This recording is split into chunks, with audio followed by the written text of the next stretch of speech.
Well, so that's amazing. We actually want to bring up the entertainment team member who was so integral to bringing this to life. Senior Director of Creative Development, Mike Aiello. We also have two people in the crowd with mics. So if you have a question, raise your hand. They'll get to you. Thanks. Ooh, I'm glad that worked. Before we take questions, I'd be remiss if I didn't point out all of the amazing people that made this possible. I'm just the guy here on stage that's holding the microphone that gets to speak on behalf of everybody.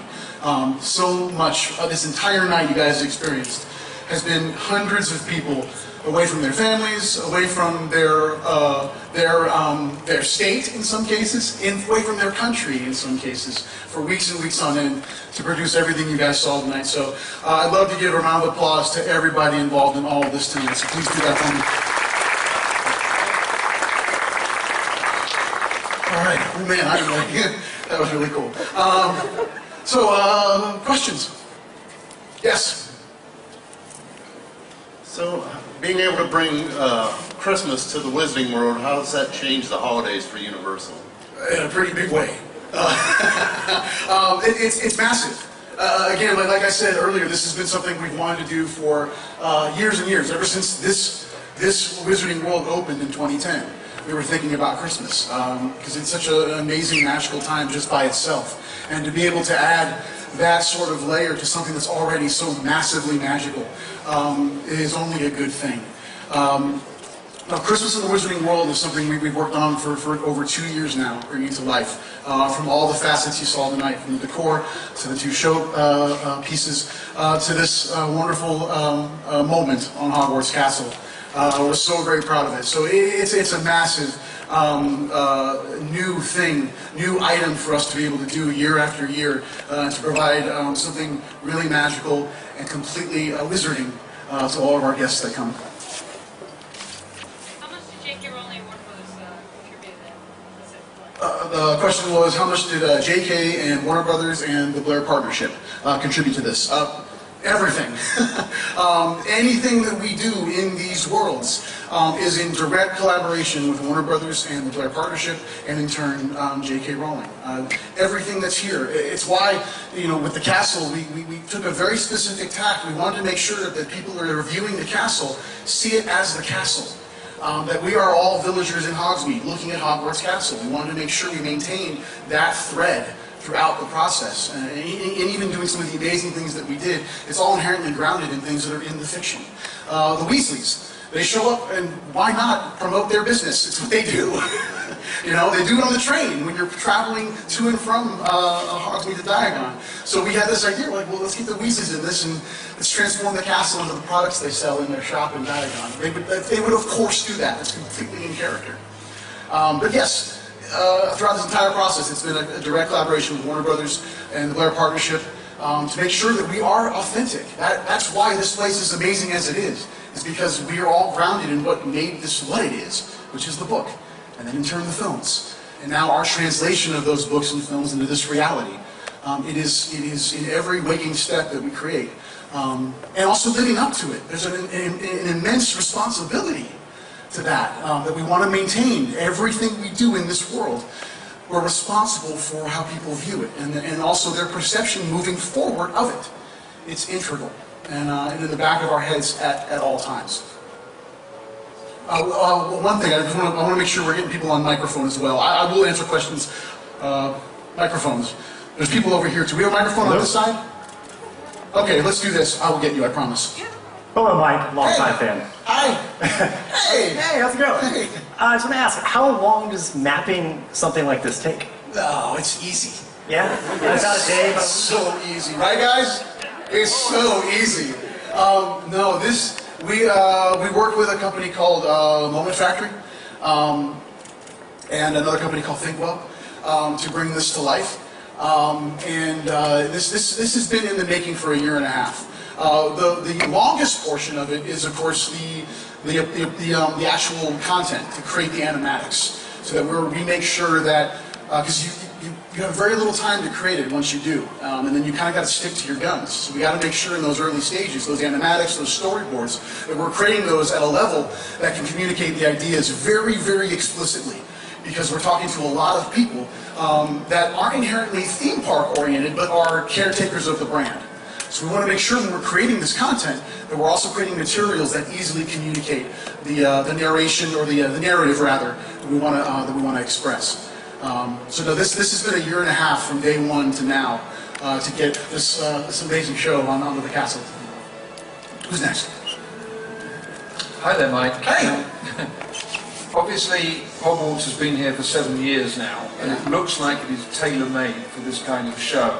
The fact that it's taken 7 years to get here, how much is it a function of persuading Joe that you could do it and do it in the style of the rest of Hogwarts, but also in allowing the technology to take you to this stage? How much of it is which? Yeah, you bring up a really good point, because this is the first time we've done map projection on Hogwarts. We did a grand opening ceremony that had a lot of map projection on the castle, and it's night and day from when we did the show in 2010 to what you're seeing now. That technology has, of course, increased and given the artists more ability to express this in a manner that provides the canvas of what it needs. From a technical standpoint, that was half the process, was figuring out how do we overlay the land to house it with 24 projectors that are hitting that castle.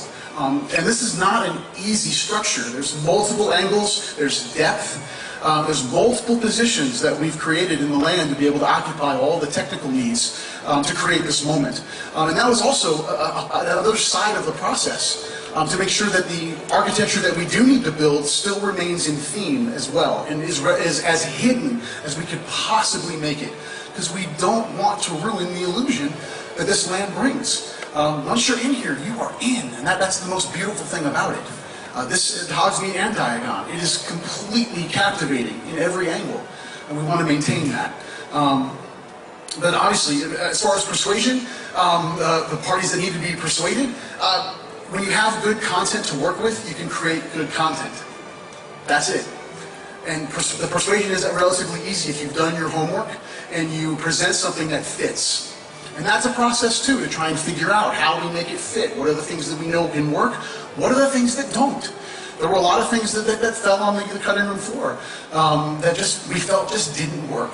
But yeah, there's so many pathways in this process. It's 75% navigation, you know? Who's next? Yes? On average, how many times a night will that run? And like how often? So I guess what we're saying right now is from dusk until park close. I believe we're working on 20-minute intervals, but of course that's going to be a fluctuating number, I think, as we start to actually figure out how we manage the mischief that's managed within the land, how we can get as many people to view this show as possible. So I believe right now we're working on every 20 minutes, but that's not gospel. That's going to be a moving number, I think, as we discover how this area wants to live and breathe. Let me get you. Go for it. Sure. The world of Harry Potter is an incredible and magical place with amazing characters and everything. How did you guys narrow down exactly what you wanted to display on the Hogwarts Castle for the show? That process was an extensive one. Obviously, there was a lot of learning. Our sister park in Hollywood had produced a brilliant show based around the four houses that premiered. Actually, they did it for their grand opening, and they did it this past summer nightly.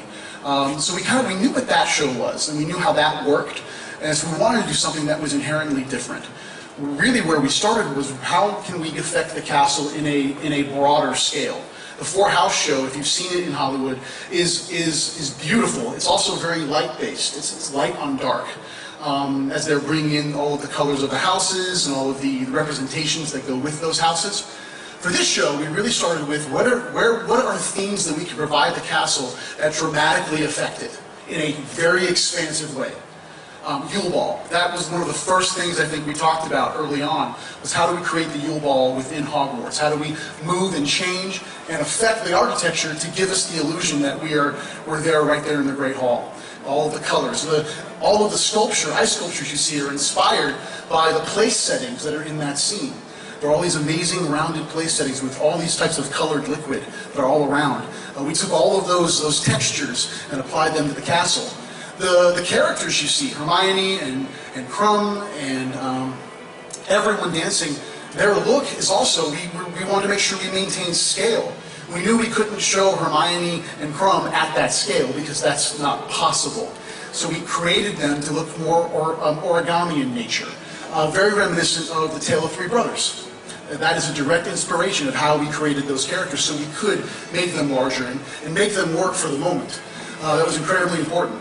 But yeah, really finding, again, the Weasley moment. All of that packaging in that store is so colorful. How could we replicate that and bring color to the castle that felt innately a part of the brand and not just because? So those were things that we definitely zeroed in on. Who else? We have a room for 2 more questions. Okay. And then we're going to see it again, right? Yes, we Sweet. are. All right, cool. I just wanted to know if the fireworks are going to be every time, or was that special? Every time.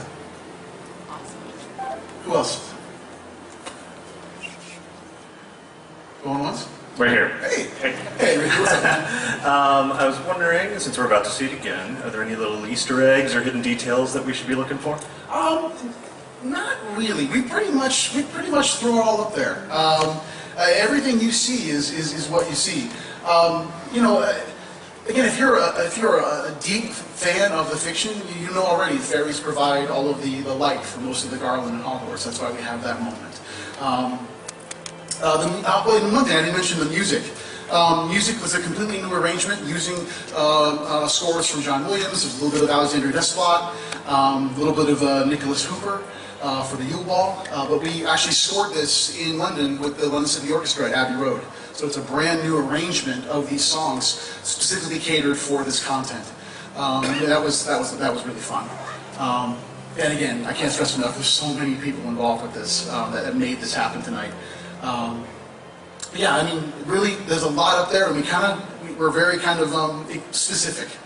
Yeah, not too many Easter eggs in this content. If we're going to throw it up there, we want to make sure everyone saw it, you know?